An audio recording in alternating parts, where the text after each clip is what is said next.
सर्वेषां नमो नमः। बच्चों, आज हम लोग सुखनासु प्रदेश का गद्य भाग प्रारंभ करेंगे।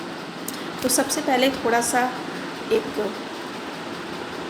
संदर्भ आपको बता देते हैं कि इस पुस्तक में जो उज्जैनी के राजा हैं तारापीठ, जैसा कि हमने आपको पहले के पीपीटी में बताया भी है कि उज्जैनी के राजा तारापीठ होते हैं। वह अपने पुत्र को पढ़ने के लिए भेजते हैं गुरुकुल आश्रमों में। जब वो पढ़ के वापस आते हैं तो राजा तारापीठ अपने पुत्र का यानी चंद्रापीठ का यौव राज्याभिषेक करना चाहते हैं। ठीक है, और उस समय वहाँ पर बहुत सारे लोग उपस्थित होते हैं। तो महामंत्री सुकनास जो तारापीठ के प्रमुख मंत्री थे, विश्वास पात्र होते हैं, वे वहाँ पर उपस्थित होते हैं और संपूर्ण विद्याओं में दक्ष यानी पारंगत जो चंद्रापीठ है उसको और अधिक विनम्र और उदार बनाने की कामना से या इच्छा से उनको कुछ उपदेश देते हैं। और उन्होंने जो युवराज चंद्रापीठ को जो अभिषेक वो दिया, उन्होंने उपदेश जो दिए, जो मांगलिक उपदेश दिए, उन्हीं उपदेशों का वर्णन सुखनासु प्रदेशा में किया गया है। ठीक है, जैसा कि नाम से ही विदित होता है, सुखनासु प्रदेशा यानी सुकनास के उपदेश। ठीक है, अब उन्होंने क्या उपदेश दिए इसका वर्णन हम लोग करेंगे।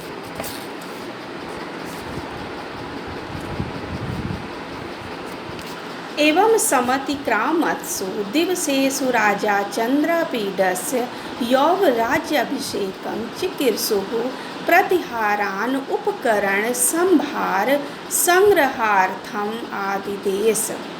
समुपस्थित यौव राज्याभिषेकं च तं कदाचित् दर्शनार्थ आगतम् आरूढं विनयमपि विनीत इतरम् इच्छन् सुकनासः सविस्तारम् उवाच।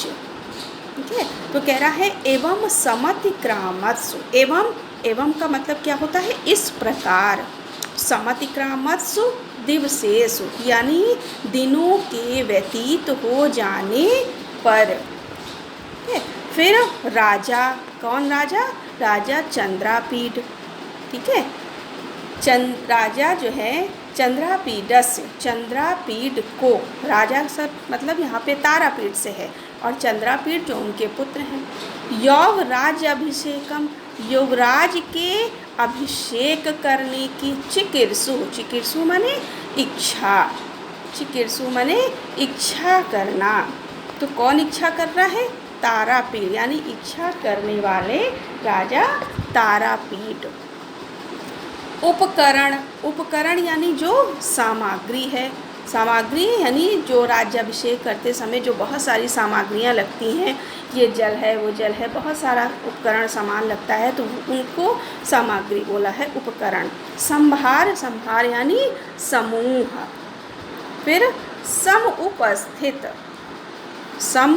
उपस्थित यानी वहाँ पर समीप में आए हुए जो उपस्थित लोग हैं। और संभार माने होता है समूह, सामग्री का समूह। आरूढ़ विनयम अपि यानी अत्यधिक विनम्र होने पर भी। आरूढ़ माने वैसे तो चढ़ना होता है, लेकिन विनय से चढ़े हुए, विनम्रता पर आरूढ़।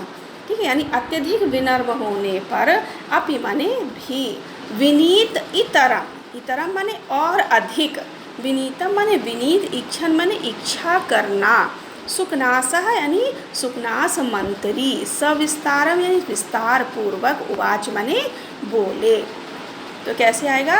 एवं समतिक्रामत्सु दिवसेषु, इस प्रकार कुछ दिनों के व्यतीत हो जाने पर राजा यानी राजा तारापीठ ने चंद्रापीठस्य यौव राज्य अभिषेकम, चंद्रापीठ के युवराज अभिषेक करने की इच्छा से या चंद्रापीठ का अभिषेक करने की इच्छा करने वाले राजा तारापीठ ने प्रतिहार माने द्वारपालों को उपकरण संभार, सामग्री समूह को संग्रहार्थम एकत्रित करने का आदेश माने आदेश दिया।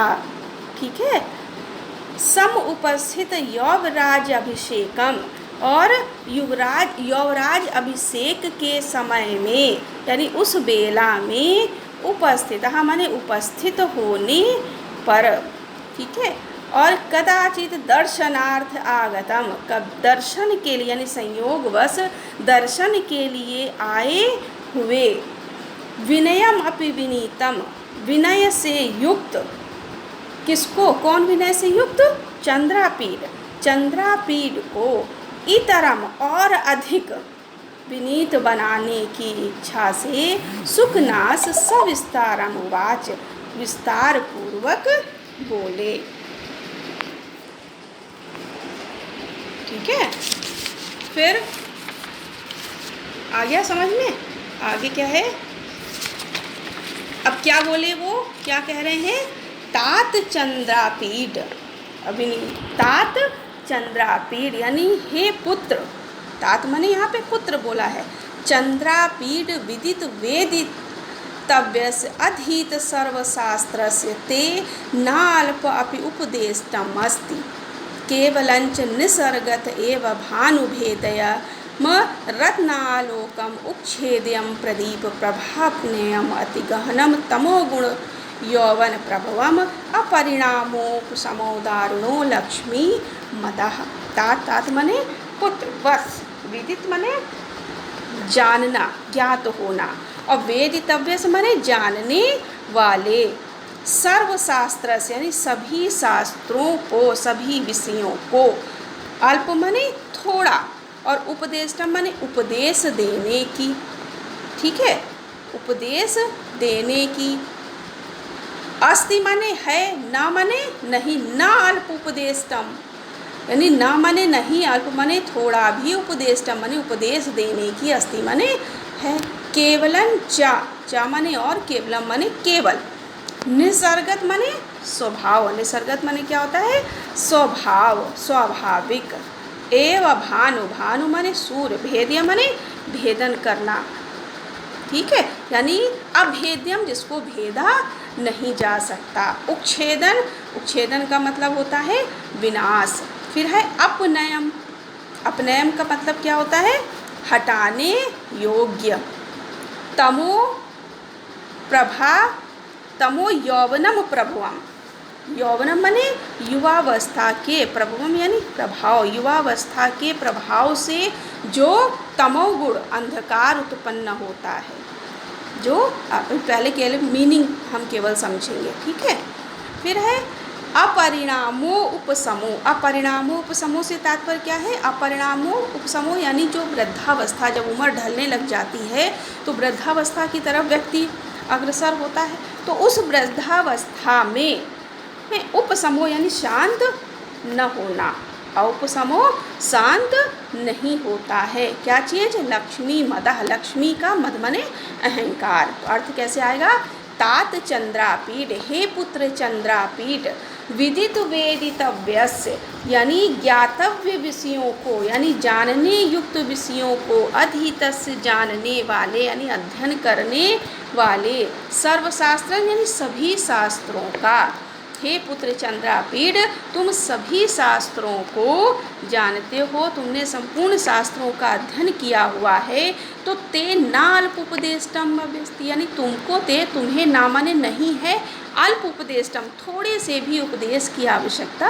नहीं है, केवलम चा माने और, केवलम माने केवल, परंतु केवल इतना कहना है कि निसर्गत एव भानुभेदय यानी स्वाभाविक रूप से, ठीक है, स्वाभाविक रूप से जो यौवन प्रभुवम, जो युवावस्था में, यौवन प्रभुवम युवावस्था में जो अंधकार उत्पन्न हो जाता है, कैसा अंधकार, अज्ञान रूपी जो अंधकार उत्पन्न हो जाता है, वह न भानुभेद्यम, न तो सूरज से द्वारा भेदा जा सकता है, यानी न तो सूर्य के प्रकाश से उसका भेदन किया जा सकता है, और न रत्न आलोकम उच्छेद्यम, न ही रत्न, रत्न यानी जो मणियाँ होती हैं, रत्न किसी रत्न या किसी मणि के आलोक यानी प्रकाश से उसको उच्छेदन नहीं किया जा सकता, यानी उसका विनाश नहीं किया जा सकता, ठीक है। और प्रदीप प्रभापनयम अति गहनतमो यानी, और जो प्रदीप की प्रभा, प्रदीप की जो प्रभा होती है उससे भी उसको नष्ट नहीं किया जा सकता है। अपरिणामोपशमो दारुणो लक्ष्मी मदा, क्योंकि नहीं अपरिणामों नहीं, पहले यानी उसको नहीं नष्ट किया जा सकता, यानी किसके अंधकार से? प्रभापनयम, जो प्रभा है, जो प्रकाश है, उससे भी उसको नष्ट नहीं कर सकते। अर्थात यह जो अज्ञान रूपी अंधकार है, यानी अज्ञानता जो आ जाती है युवावस्था में, इस अंधकार, ये जो अंधकार उत्पन्न हो जाता है व्यक्ति के अंदर, इसको नष्ट नहीं किया जा सकता, क्योंकि यह युवावस्था में उत्पन्न होने वाला अज्ञानता रूपी जो अंधकार है वो इतना गहन होता है। गहन तमोगुणो, यानी बड़ा ही गहन, यानी गहरा होता है। ठीक है, इतना गहरा होता है कि उसको ना तो सूरज के द्वारा भेदा जा सकता है, ना ही किसी मणि से उसका उच्छेदन किया जा सकता है, मणि के प्रकाश से, ना ही किसी प्रदीप की प्रभा से उसको हटाया जा सकता है। ठीक है, फिर है अपरिणामोपशमो दारुणो लक्ष्मी मदः, यानी लक्ष्मी मदः, लक्ष्मी का जो यह मद है, यह अत्यंत ही दारुण यानी भीषण या भयंकर जो अहंकार है, जो मद है, ठीक है, वह उपशमो यानी जो अपरिणामों यानी वृद्धावस्था होने पर भी, यानी अवस्था के क्षीण होने पर भी यह शांत नहीं होता है। ठीक है, आ गया समझ में? फिर से देख लो एक बार। हे तात, हे पुत्र चंद्रापीड, विदित वेदितव्यस्य, ज्ञातव्य विषयों को यानी जानने वाले विषयों को, वह सर्वशास्त्र सभी विषयों का अधीतम अध्ययन किए हुए, ते नाल्प उपदेष्टम अस्ति, तुम्हें थोड़े भी उपदेश की आवश्यकता नहीं है। केवलम च, और परंतु केवल इतना कहना चाहता हूँ, ये यहाँ पर केवलन चा में ये शब्द आएगा, क्योंकि सुखनास उपदेश दे रहे हैं तो वो कह रहे हैं केवलन चा, केवल इतना कहना चाहता हूँ कि निसर्गत एव भानुभेद्यम, यौवन प्रवण यानी युवावस्था में जो अज्ञान रूपी तमोगुण जो अंधकार उत्पन्न होता है, उसको भानु अभेद्य, सूरज से भी वह अभेद्य है, उसे भेदा नहीं जा सकता। रत्न आलोकम उच्छेद्यम, रत्न के आलोक से यानी प्रकाश से उसका उच्छेदन नहीं किया जा सकता। प्रदीप प्रभापनयम, प्रदीप की प्रभा से भी उसको नष्ट नहीं किया जा सकता। यानी यौवन में जो अंधकार, अज्ञान रूपी अंधकार उत्पन्न होता है, वह अत्यंत ही गहन होता है। अपरिणामोपशमो दारुणो लक्ष्मी मदः, यह जो लक्ष्मी का मद है, यानी लक्ष्मी जब व्यक्ति के पास आ जाती है, बहुत ज़्यादा धन संपदा आ जाती है, तो वह उसका जो अहंकार है वो इतना गहन होता है कि वृद्धावस्था पर भी यानी अवस्था के क्षीण हो जाने पर भी वह अहंकार जो है वह शांत नहीं होता है। ठीक है, आगे क्या है? कष्टम अंजनवर्ती साध्यम परमैश्वर्यतिमिर अंधत्वम। ठीक है, कह रहा है कष्टम अंजन, अंजन माने होता है अंजन की सलाका, अंजन यानी काजल, काजल की सलाका। ठीक है, ऐश्वर्य यानी जो ऐश्वर्य है, कीर्ति है, ऐश्वर्य रूपी जो तिमिर है, तिमिर यानी जो अंधकार है। ठीक है, अशिशिर, शिशिर यानी शीतलता, सततम माने होता है निरंतर। मूल मंत्र गम्यो, मूल मंत्र यानी जो जड़ी बूटियाँ होती हैं, ठीक है, उनके लिए कहा गया है। फिर रागम अवलेपम, रागम अवलेपम का मतलब है जो आसक्ति उत्पन्न हो जाती है, अहंकार से जो आसक्ति उत्पन्न होती है, यानी आसक्ति मल का जो अवलेप होता है वह। अजस्रम यानी निरंतर ही। छपा अवसान प्रबोधा, प्रबोधा माने उजेला होना, जागरण होना। ठीक है, घोरा माने अत्यंत ही अहंकार, घोरा घनघोर, घटा। ठीक है, गहन। राज सुख सन्निपात निद्रा, यानी राज के सुख से जो निद्रा उत्पन्न हो जाती है। ठीक है, कह रहा है कष्टम अंजनवर्ती साध्यम परम ऐश्वर्य तिमिर अंधत्वम। कह रहा है कि यह जो अंधकार है, जो ऐश्वर्य रूपी तिमिर है, ऐश्वर्य तिमिर, ऐश्वर्य रूपी जो तिमिर है, यानी जो रोग उत्पन्न हो जाता है, उससे जो अंधत्वम जो अंधकार उत्पन्न होता है वह कैसा होता है? क्या बताना चाह रहा है कि ऐश्वर्य तिमिर अंधत्वम, ऐश्वर्य रूपी तिमिर रोग से, यानी जो रतौंधी एक रोग होता है, नेत्र रोग, उसके लिए कह रहा है कि ऐश्वर्य रूपी तिमिर रोग से उत्पन्न जो अंधकार है, अंधकार रूपी जो शून्यता उत्पन्न हो जाती है। कैसी शून्यता? विवेक शून्यता। वह किससे नहीं हटाई जा सकती? अंजन कष्टम अंजन वर्ती, यानी अंजन काजल की जो सलाका है, अंजन की जो सलाका है, उससे भी उसको हटाया नहीं जा सकता। यानी यह अंधकार इतना ज़्यादा कष्टकारी होता है। कष्टम यानी कष्टकारी, यानी अंधकार इतना कष्टकारी होता है कि अंजन रूपी सलाका से भी उसको हटाया नहीं जा सकता। ठीक है। फिर अशिशिर उपचार आहार्यो तीव्र दर्पदाह ज्वर उष्मा। कह रहा है अहंकार रूपी, दर्प माने अहंकार, अहंकार रूपी जो ज्वर की जो ऊष्मा है, बुखार आता है तो उससे गर्मी निकलती है, बदन गर्म हो जाता है। उसी तरीके से जो अहंकार रूपी जो दाह ज्वर की जो ऊष्मा है वह तीव्र, अति तीव्र, अत्यंत तीव्र होती है। कितनी तीव्र होती है कि अशिशिर उपचार आहार्यो, यानी शीतल उपचारों से भी उसको दूर नहीं किया जा सकता। ठीक है। फिर सततम मूल मंत्र गम्यो विषयो विषय विषास्वाद मोह। सततम यानी निरंतर ही, मूल मंत्र यानी जड़ी बूटी और मंत्रों से भी। ठीक है। विषय विषमो विषय, यह जो विषय रूपी विषय जो है, इनका जो आस्वादन से, विषय रूपी जो विष होता है, इसका आस्वादन से जो मोह उत्पन्न हो जाता है, स्वाद जब लेने से जो मोह उत्पन्न हो जाता है, उससे भी उसका निवारण नहीं हो सकता। ठीक है। अब विषय रूपी से तात्पर्य क्या है? यानी विभिन्न प्रकार के जो मद अहंकार ऐश्वर्य जब प्राप्त हो जाता है तो तरह तरह की इच्छाएं उत्पन्न हो जाती हैं। ठीक है।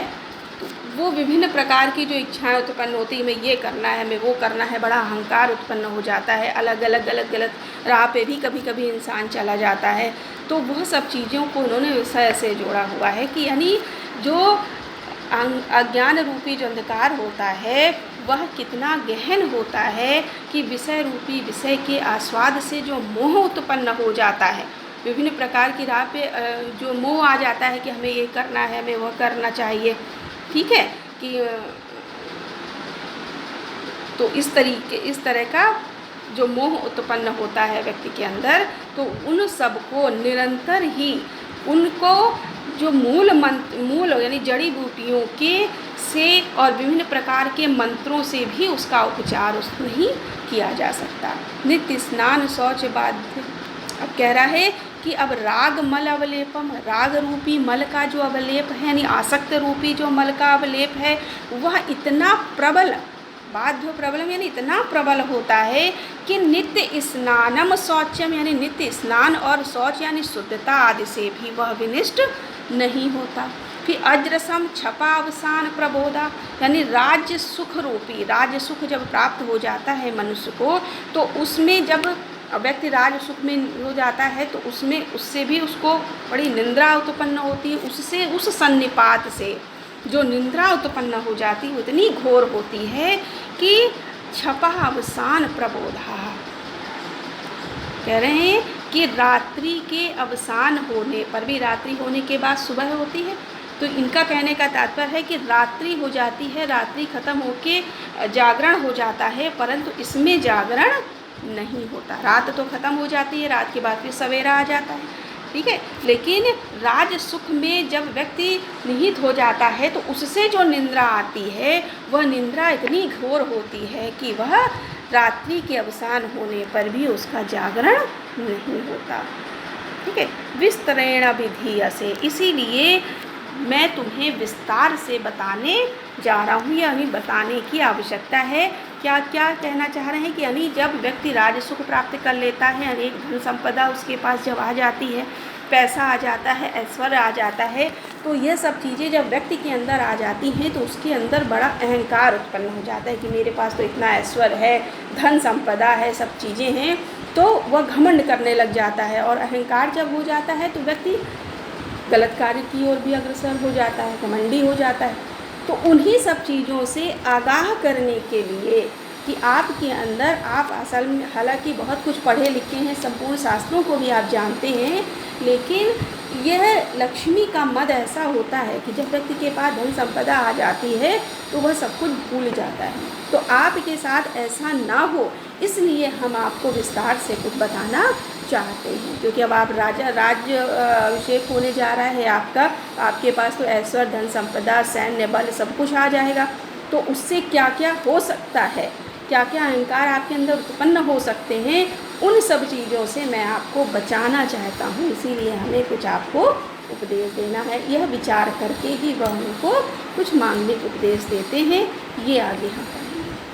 ठीक है, धन्यवाद।